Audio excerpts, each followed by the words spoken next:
Welcome प्यारे बच्चों, this is your class of chemistry and today we will study the shapes of atomic orbital। प्यारे बच्चों, हम सीख चुके हैं कि एटम के अंदर मेन सेल होती है, मेन सेल के अंदर सब सेल होती है और सब सेल के अंदर जो है इलेक्ट्रॉन्स होते हैं। और इलेक्ट्रॉन्स किस में मिलते हैं प्यारे बच्चों? ऑर्बिटल्स में मिलते हैं। तो मेन सेल के अंदर सब सेल के अंदर ऑर्बिटल, ऑर्बिटल के अंदर इलेक्ट्रॉन। प्यारे बच्चों, तो हम ऑर्बिटल की डेफिनेशन कर चुके हैं कि ऑर्बिटल क्या है। ऑर्बिटल न्यूक्लियस के चारों तरफ की वो स्पेस है जहां पे इलेक्ट्रॉन मिलने की प्रोबेबिलिटी मैक्सिमम है। यानी न्यूक्लियस के अराउंड एक ऐसी जगह है जहां पे इलेक्ट्रॉन मिलने की संभावना सबसे ज्यादा है। That space is called the orbital.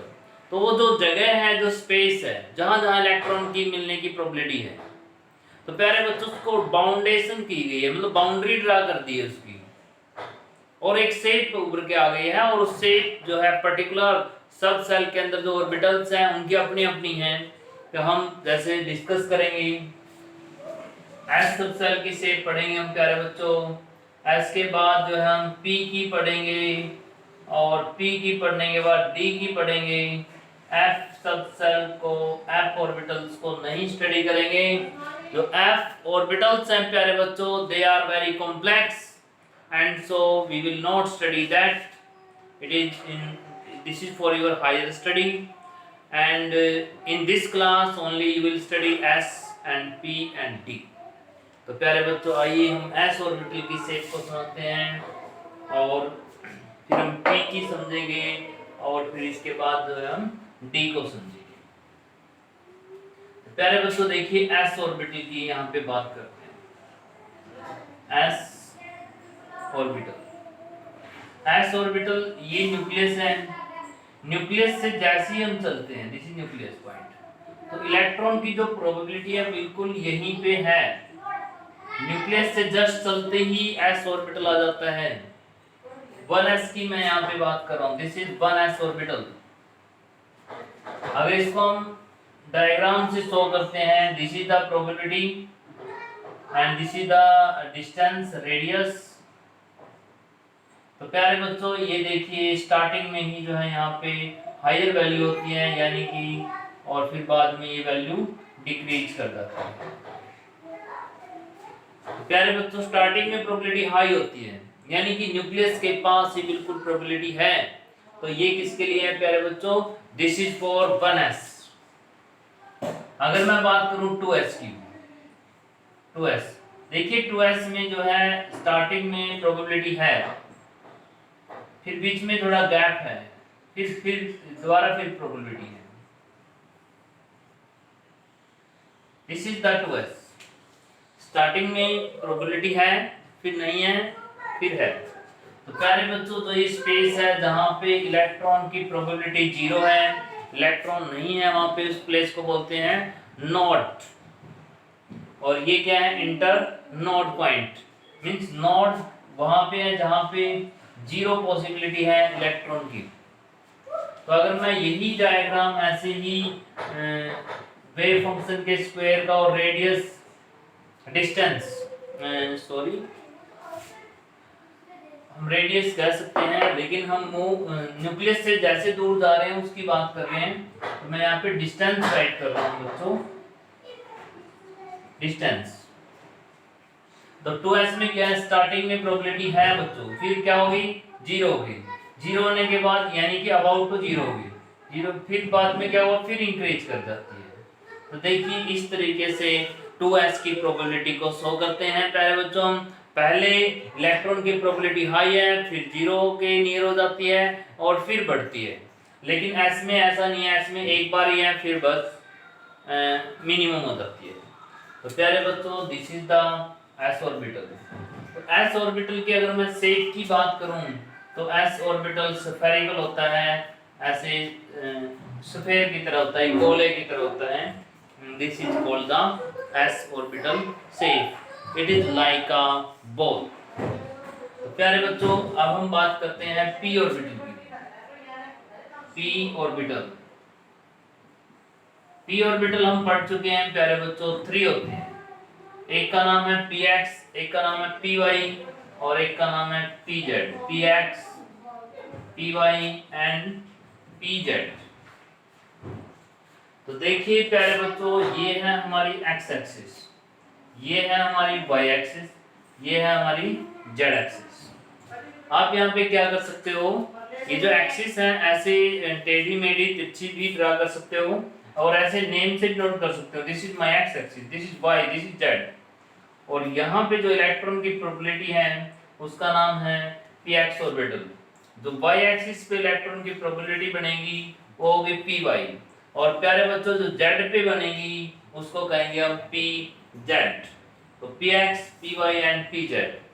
अगर इसकी बात करें हम तो ये डंबल शेप यहाँ पे आई है, डंबल शेप।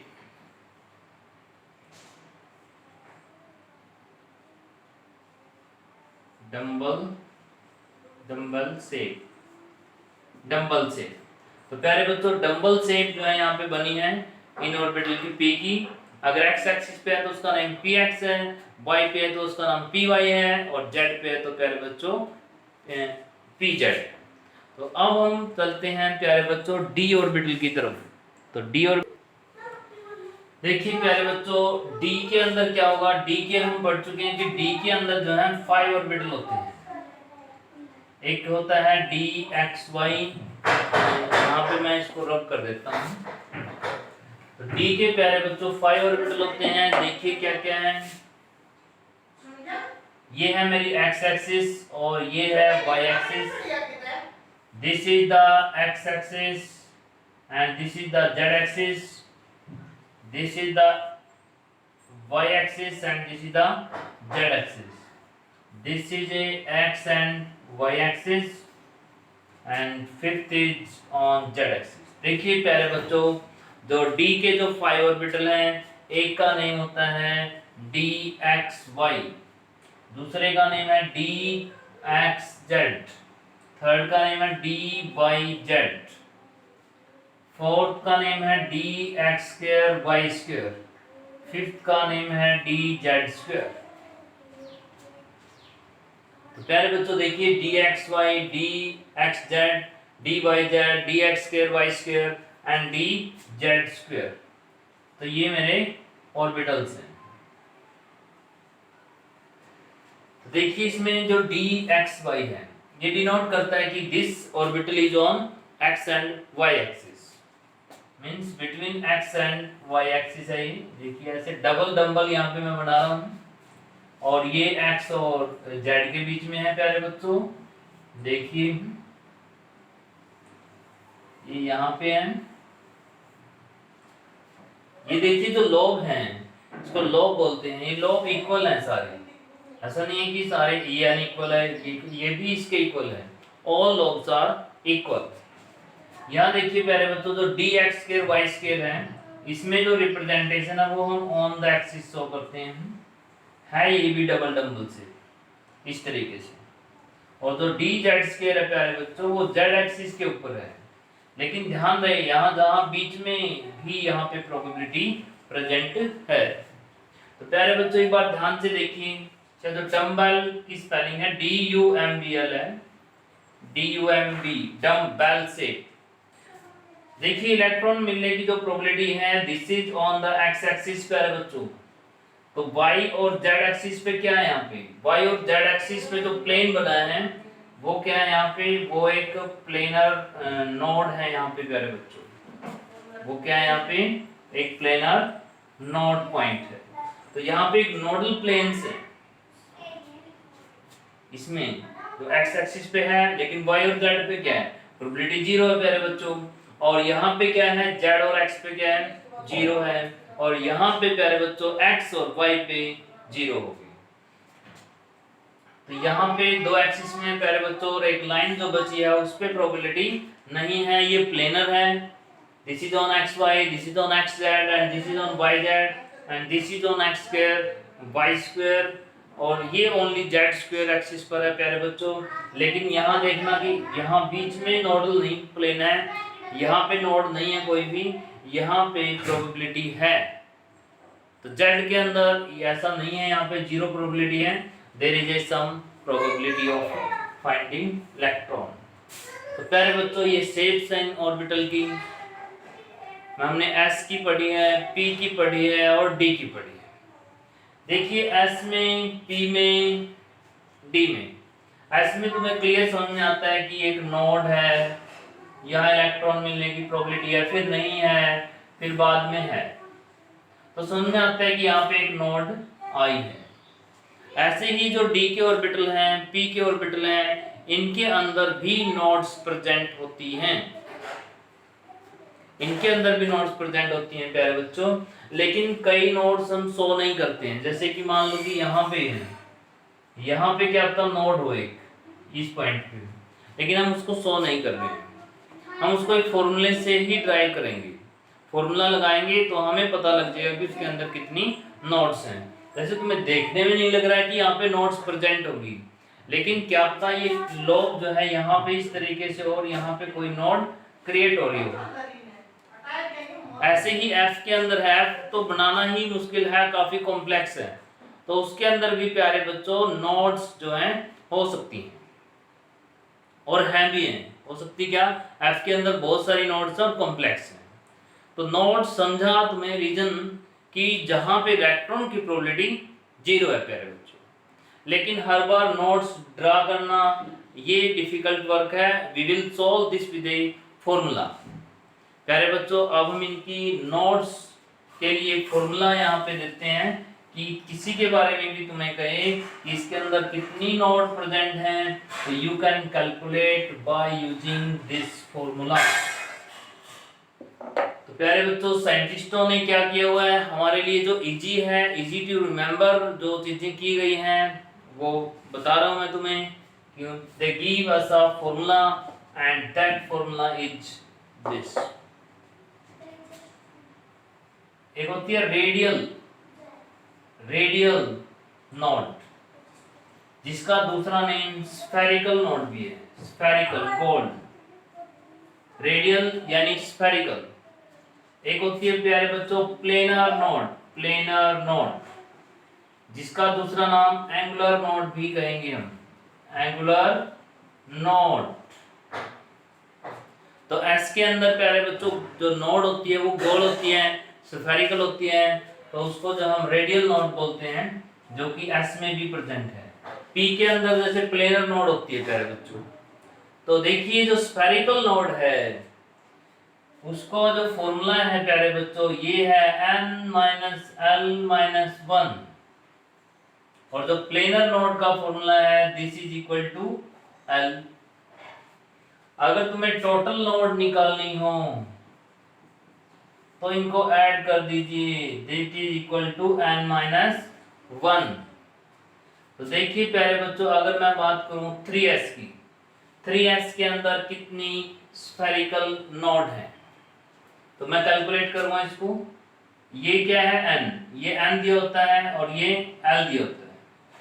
n की वैल्यू कितनी है 3, l की वैल्यू क्या है 0, माइनस में 1, तो आंसर आया 2। यानी 3s के अंदर प्यारे बच्चों दो स्फेरिकल नोड हैं। अब चेक करते हैं कि इसके अंदर कितनी एंगुलर नोड है। Angular node equal to l equal to 0, तो यहाँ पे 0 नोड है। यहाँ अब हम नोड कैलकुलेट कर रहे हैं, अगर 0 आ रहा है तो उसको 0 बोल रहे हैं नोड में। प्यारे बच्चों देखिए 2s को लेता हूँ, 2s में कितनी स्फेरिकल नोड हैं, तो 2 माइनस 0 माइनस 1 इक्वल टू 1, एक नोड है इसके अंदर स्फेरिकल। अब प्लेनर नोड चेक करते हैं प्यारे बच्चों, प्लेनर नोड 0 है, तो टोटल नोड कितनी हुई 1, और टोटल नोड डायरेक्ट भी देख सकते हैं n-1 करके, 2 माइनस 1 इक्वल टू 1, तो इसके अंदर प्यारे बच्चों एक ही नोड है। अब थोड़ा कॉम्प्लेक्स की तरफ बढ़ते हैं, जैसे 3p यहाँ पे मैंने लिया है, इसके अंदर चेक करते हैं कि स्फेरिकल नोड कितनी है। स्फेरिकल नोड निकालेंगे n हो गया 3, p हो गया 1, ये 1, तो इसके अंदर आए 1। तो देखिए प्यारे बच्चों p के अंदर भी स्फेरिकल नोड होती है जिसका नंबर 1 है। अब इसके अंदर देखते हैं रेडियल नोड या प्लेनर नोड कितनी है, तो l की वैल्यू क्या है प्यारे बच्चों, डायरेक्ट देखेंगे l की वैल्यू क्या है 1, तो ये एक प्लेनर नोड है इसके अंदर और एक प्यारे बच्चों स्फेरिकल नोड है। तो टोटल नोड कितनी हुई प्यारे बच्चों? 2। अगर मैं बात करूं कि 3D की, 3D के अंदर देखिए प्यारे बच्चों 3 -2 -1 यहाँ पे 0 स्फेरिकल नोड आ रही हैं। अगर मैं देखूं कि प्लेनर नोड कितनी है D के अंदर प्लेनर नोड चेक कर रहा हूं तो L की वैल्यू क्या है यहाँ 2, तो ये 2 ही प्लेनर नोड है। टोटल नोड भी 2 है, स्फेरिकल 0 है, प्लेनर 2 है, टोटल नोड 2 है प्यारे बच्चों। अब हम चेक करते हैं 5D के लिए। तो 5D के लिए क्या रहेगा प्यारे बच्चों? This is 5 -2 -1 equal to 2। 5D के अंदर 2 स्फेरिकल नोड है और प्लेनर नोड कितनी है प्यारे बच्चों? L equal to 2 planar node है तो टोटल नोड कितनी हुई? 4। ऐसे ही प्यारे बच्चों हम F के लिए भी देख सकते हैं 4F, N की वैल्यू 4, F की वैल्यू, F के लिए L की वैल्यू क्या है? 3 -1 इक्वल टू 0। 4F के अंदर स्फेरिकल नोड 0 है प्यारे बच्चों और L की वैल्यू क्या है? 3। तो 3 प्लेनर नोड है इसके अंदर, टोटल नोड 3 है प्यारे बच्चों। 6F, 6 -3 -1 equal to 2। इसके अंदर 2 स्फेरिकल नोड है और प्यारे बच्चों क्या करें इसमें? L इक्वल टू 3 यानी 3 नोड ये हैं। टोटल नोड जो है इसके अंदर 5 है। तो प्यारे बच्चों जो एटॉमिक ऑर्बिटल यहाँ पे हमने पढ़े हैं, S को स्फेरिकल बोलते हैं और P को डंबल शेप बोलते हैं और P को डंबल शेप और F को क्या बोलते हैं? F के लिए नेम होता है clover leaf like structure. Clover leaf structure. ये D के लिए प्यारे बच्चों क्या नेम होता है? Clover leaf like structure. यानी कि जैसे एक लीफ हो गया ना, लीफ के जब 4 पार्ट हो जाते हैं, छोटी छोटी 4 पत्तियां होती हैं उसमें, तो क्लोवर प्लांट का नेम है, उसका पत्ता इस टाइप का होता है क्लोवर का। तो इसके बेस पे ही डी के ऑर्बिटल्स को क्लोवर लीफ लाइक स्ट्रक्चर यहाँ पे हमने बोला है। तो प्यारे बच्चों ये था S orbital, P orbital, D orbital की शेप और हमने इनकी कैलकुलेट करी नोड्स और nodes for the spherical node कितनी है और प्यारे बच्चों एंगुलर नोड कितनी है। अब यहाँ पे हम बात करें एनर्जी की बेटा, कि हर एक ऑर्बिटल की जो है अपनी अपनी एनर्जी है, तो किसकी एनर्जी ग्रेटर है और किसकी एनर्जी जो है स्मॉलर है। देखिए अगर मैं बोहर की बात करूं, बोहर ने क्या बताया? बोहर ने बताया प्यारे बच्चों कि अगर फर्स्ट सेल है, फर्स्ट एस है, जैसे 2 है, ये सेकंड सेल है, फर्स्ट सेल है, ये थर्ड सेल है, तो इसमें फर्स्ट सेल में 1s होता है, सेकंड सेल में 2s होता है, 2p होता है, थर्ड सेल में 2s होता है, 2p होता है और 3s होता है प्यारे बच्चों, 3p होता है और 3d होता है। फर्स्ट सेल में 1s होता है, सेकंड में 2s एंड 2p होता है, थर्ड में 3s 3p 3d होता है और फोर्थ सेल में प्यारे बच्चों 4s 4p एंड 4d होता है और 4f भी आ जाएगा। प्यारे बच्चों देखिए फर्स्ट में 1s होता है, सेकंड में 2s और बोहर के अकॉर्डिंग इनकी एनर्जी ये है। लेकिन अगर हम देखें कि अकॉर्डिंग टू क्वांटम मॉडल इसमें थोड़ा चेंज है। यहाँ पे फर्स्ट सेल की एनर्जी जैसे देखिए 1s की एनर्जी ये है, फिर इसमें ये 2s की एनर्जी है, 2s से थोड़ी एनर्जी ग्रेटर है 2p की, फिर 2p के बाद आ जाती है 3s की एनर्जी, 3s के बाद 3p की एनर्जी, 3p के बाद प्यारे बच्चों यहाँ पे एनर्जी आ जाती है 4s की और उसके बाद आती है 3d की। देखिए थर्ड सेल का जो d है उसकी एनर्जी जो है 4s से लिटिल ग्रेटर है। बोर ने क्या कहा था कि जो थर्ड सेल के हैं उनकी एनर्जी सबकी लो है एज कंपेयर टू फोर्थ से, लेकिन यहाँ पे जो क्वांटम मॉडल के अंदर देख रहे हैं कि 4s पहले आ रहा है और 3d बाद में आ रहा है। तो प्यारे बच्चों यहाँ कुछ चेंज आया है एनर्जी का, कि ऐसा नहीं है कि फर्स्ट सेल वालों की एनर्जी सेकंड वालों की थर्ड फोर्थ वालों की एनर्जी हायर है एज कंपेयर टू थर्ड वालों से, थर्ड वालों की हायर है एज कंपेयर टू सेकंड, थोड़ा सा लिटिल यहाँ पे चेंज है। तो देखिए प्यारे बच्चों, इसको इसके अकॉर्डिंग क्या करते हैं कि जो ऑर्बिटल्स हैं वो एनर्जी के अकॉर्डिंग लगाए जाते हैं। जब इनको एनर्जी के अकॉर्डिंग लगाया जाता है तो इनको बोहर बरी रूल भी बोलते हैं, बोहर बरी रूल भी बोलते हैं। जब ऑर्बिटल्स को सबसेल को एनर्जी के अकॉर्डिंग असेंडिंग ऑर्डर में लगाते हैं, यानी बढ़ते हुए क्रम में लगाते हैं, तो उसको हम बोहर बरी रूल भी बोलते हैं। तो प्यारे बच्चों, एक बात अगर देखें हम कि जो अगर मैं थर्ड सेल की बात करूं, फोर्थ सेल की, कि 4s क्लोज होता है, इसके बाद आता है 4p, इसके बाद आता है 4d, इसके बाद आता है 4f। ऐसा है जनरली, लेकिन कुछ चेंज आ जाते हैं कहीं पे, एक दो चेंज है यहाँ।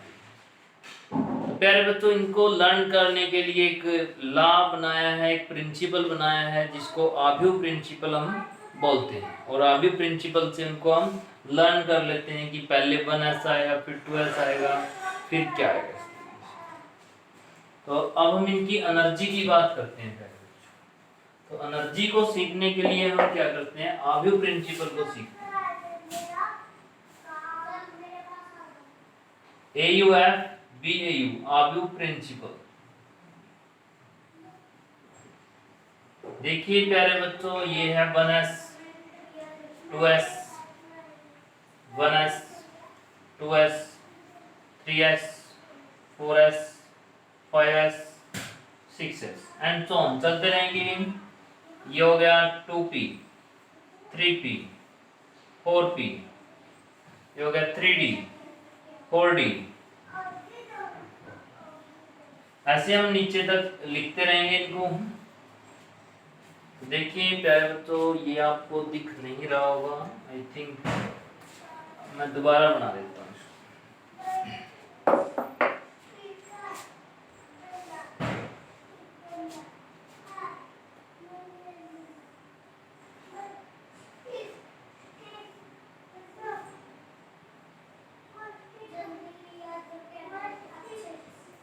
देखिए प्यारे बच्चों, दिस इज द ऑर्बिटल्स, और आगे भी लिख सकते हैं। ये है 1s, ये है 2s, ये है 3s, ये है 4s 5s। ये p स्टार्ट होते हैं सेकंड सेल से, सेकंड सेल है, ये 3p है, ये 4p है, और ये 5p है। ये d स्टार्ट हो गया प्यारे बच्चों थर्ड सेल से, 3d 4d एंड 5d। ये प्यारे बच्चों f स्टार्ट हो गया फोर्थ सेल से, फोर्थ f फिफ्थ f। देखिए मैं ऐसी टिल्टेड लाइंस यहाँ पे ड्रा करता हूं। दिस इज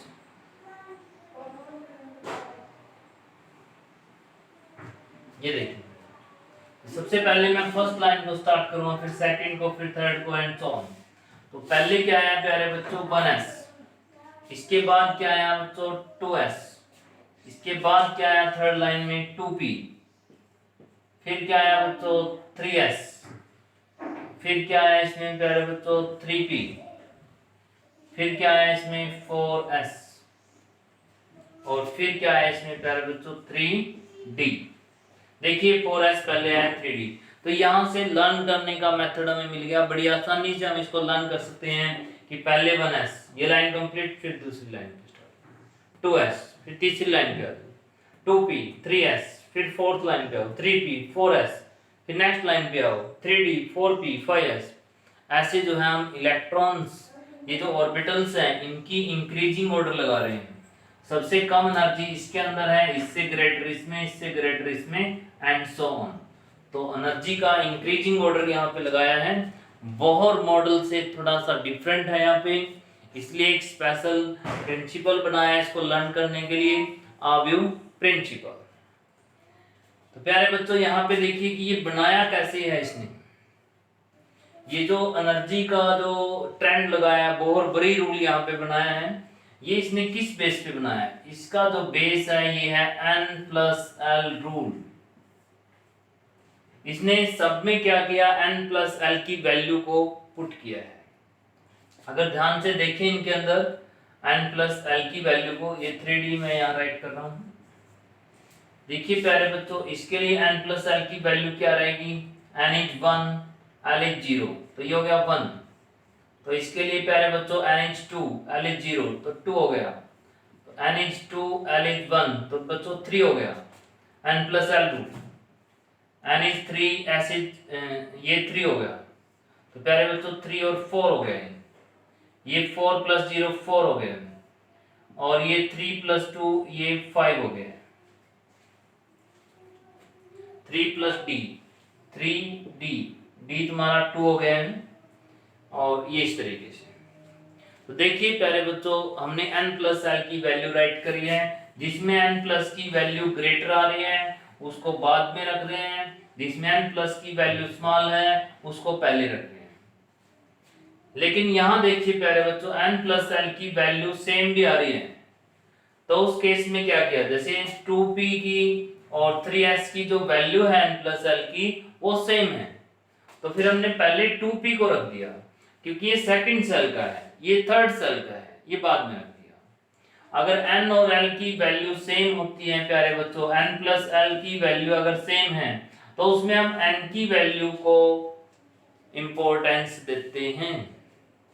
तो प्यारे बच्चों, इसके पास लोअर एनर्जी, इसके पास ग्रेटर एनर्जी है, इन दोनों का भी जो है 4 4 है N+L। तो जिसमें नंबर ऑफ सेल ये थर्ड सेल में, फोर्थ सेल में है, तो इसको जो है कम और इसको ज्यादा, this has the greater energy, this has a small energy. तो प्यारे बच्चों, इस तरीके से हम बहुत बड़ी रूल बनाते हैं, यानी कि ग्रेटर एनर्जी किसकी है, स्मॉलर किसकी है, और इसको लर्न करने का जो प्रिंसिपल है वो आव्यूह ने दिया है, एंड दैट्स नेम्ड एज आव्यूह प्रिंसिपल। तो प्यारे बच्चों, आज हमने ऑर्बिटल्स की शेप के बारे में सीखा है, उनकी नोट के बारे में भी सीखा है, और इनकी एनर्जी के बारे में भी पता लगाया है कि इनकी एनर्जी कैसे होती है। यहाँ पे एक चीज और डिस्कस कर लेते हैं।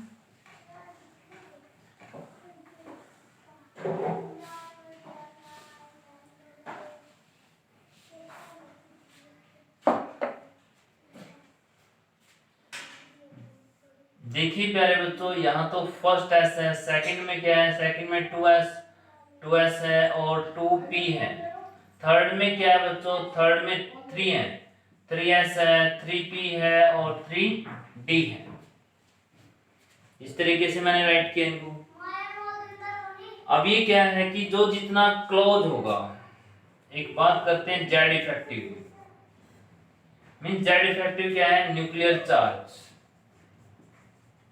न्यूक्लियर चार्ज अट्रैक्शन, कि न्यूक्लियर चार्ज की अट्रैक्शन किसके साथ ग्रेटर होगी, जो जितना क्लोज होगा बच्चों उसकी अट्रैक्शन उतनी ही ग्रेटर होगी। अब नॉर्मली सी तुम्हें बात लर्न करने के लिए बता देता हूँ कि देखिए फर्स्ट सेल वालों की जो इफेक्टिव जो अट्रैक्शन बनती है न्यूक्लियस के साथ वो ग्रेटर है, सेकंड वालों की उससे लेस है, थर्ड वालों की उससे लेस है। तो लेकिन ये कैलकुलेशन भी कहाँ से करते हैं, ये कैलकुलेशन हम इनके एनर्जी लेवल से ही करते हैं, यानी कि बहुत बड़ी रूल जो आव्यूह प्रिंसिपल से लर्न किया वहां से इनको जो है देखते हैं कि न्यूक्लियर अट्रैक्शन किसकी जो है हाई है और किसकी लो है।